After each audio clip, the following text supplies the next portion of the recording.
All right, so I'm here with my Tesla Model 3. I thought I'd do a quick review since it is winter and I have fortunately a pretty warm day here. I'm gonna go ahead and apply some products to it. Tesla recommends the Rustoleum Never Wet Top Coat for going over your radar unit here.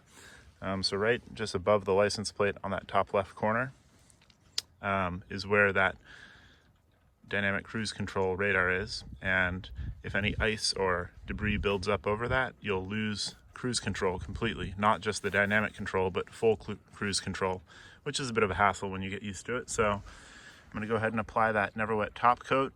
I've also got some 303 sealant here, which is for the gaskets.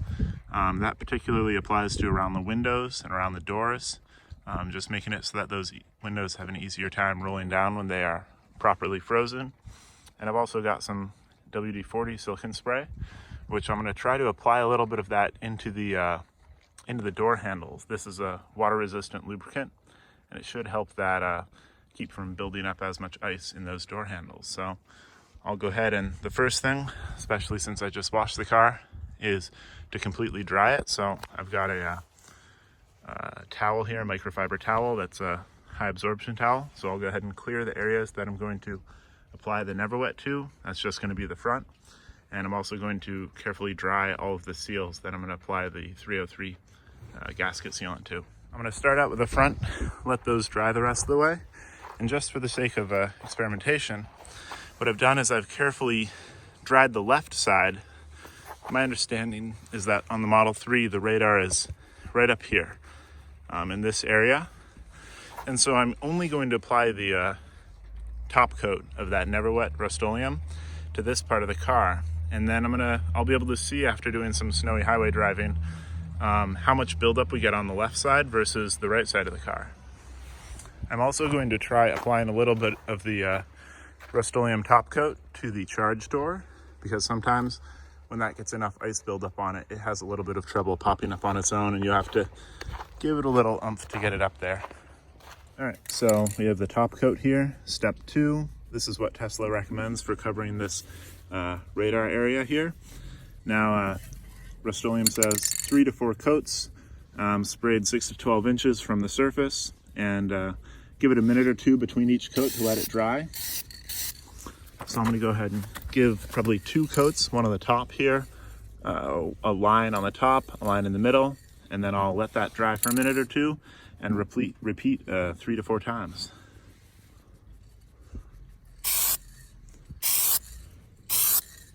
All right, so I can actually see a little bit of that drying on there. So I'm gonna go ahead and give it a minute or two, repeat 3 to 4 times, and be right back with you.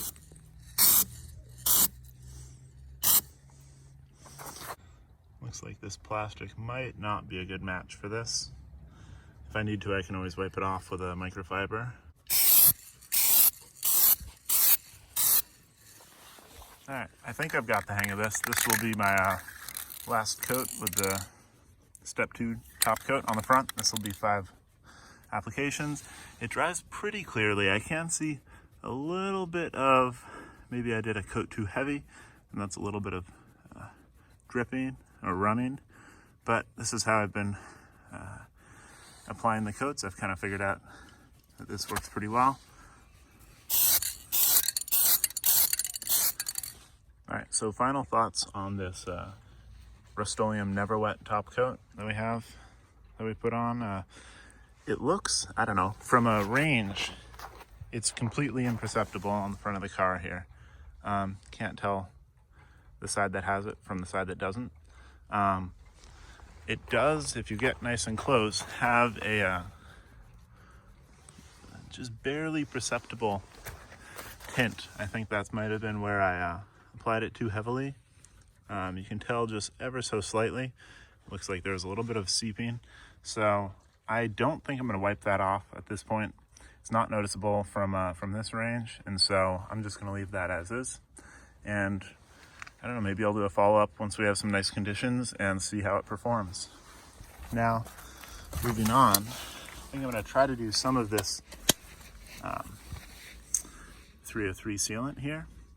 Unfortunately, I won't be able to do around the windowsill where the window rolls down. I doubt that this will work while wet, so I'm just going to move on and do what I can. Right now, that will be getting these seals here, particularly where the window rolls up into the roof line. I'm going to apply this rubber sealant here all the way along the vertical, horizontal, and actually all the way around the whole frame of the door. I've carefully cleaned it, as well as on the door side here, and this seal all the way around here. Concentrating on the leading edge here, because that's where it will be making most contact with the door when it swings in.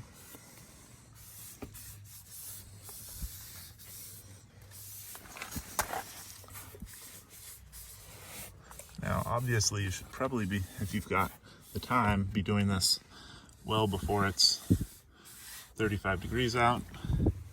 Don't always have the luxury of time, so I'm just working with what I got.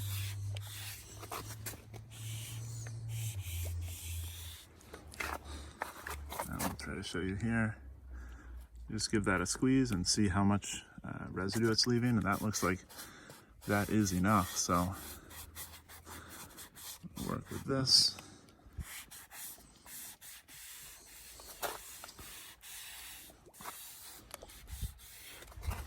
Check for any drips. Now I'm going to try to do the same on the door side here. Right now, just because the window is still wet, I'm going to be starting right in this area.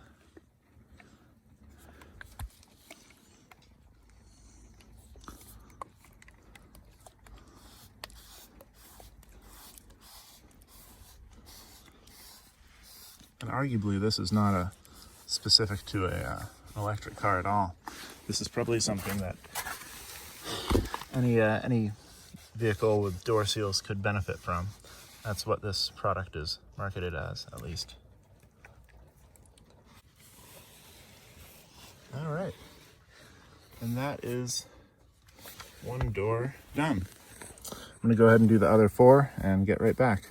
Now, something that I am doing here before the 303 rubber seal protector is drying is I'm actually applying a little bit of this substance to the top of the window, because it's very hard to access up inside that seal. So what I'm instead doing, and I don't know, there's probably plenty of opinions about this, but this might work, is I'm applying this substance to the top part of the window, the part that gets retracted up into the frame. And my thought with this is that when I apply this here, it looks like a mess, but then I go ahead and close the door a few times, and now that part of the window is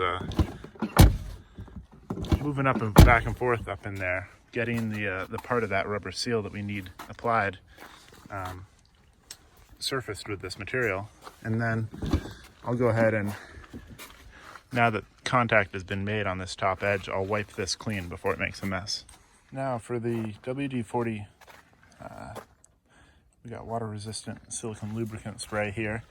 This says that it dries in seconds, and you apply it to the area you want to lubricate and make water resistant.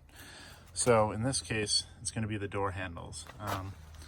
Occasionally I've experienced some ice and water freezing, making these door handles hard to open in particularly cold situations. So what I'm going to try to do is dry these out as best as I can, and then apply the lubricant in on the bottom, particularly on the bottom seal of this door handle. I'll try one of the rear doors and see if it dries well, see if it feels tacky or bad to the touch, because these are a pretty hands-on part of the car, and then report back. We've done the seals on the door, the main door seals, and a little bit around the window where it goes in the top. I have not done anything along this seal of the door here. I could try spraying some stuff or putting some stuff there and then roll the windows down a little bit to get that into that seal, but I'm gonna wait until it's drier to do that. I don't think it's beneficial to try doing that just yet. And I'm now doing this WD-40 silicone water resistant spray. I did it in this back door handle here. You can still see a little bit of it drying along the base there. It hasn't dried just yet, so I might put something in there to help prop the door handle open, let that dry completely, and then see if it feels tacky at all. I think a little bit did get on the door handle that you hold, so I'll check that.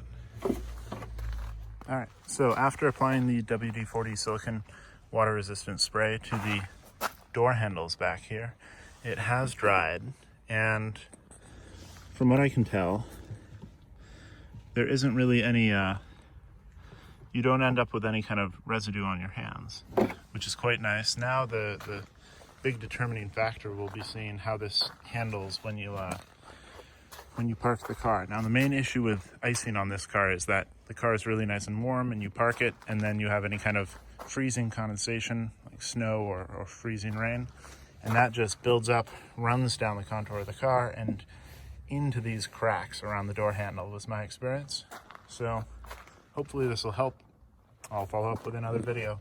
All right, so that's the review of the use of these 3 products on the door handles, charge door, a little bit of door seals, and the front radar cover for the Tesla Model 3. I'll do a follow-up when we have some conditions that I can really explain how the products worked in each of the respective locations.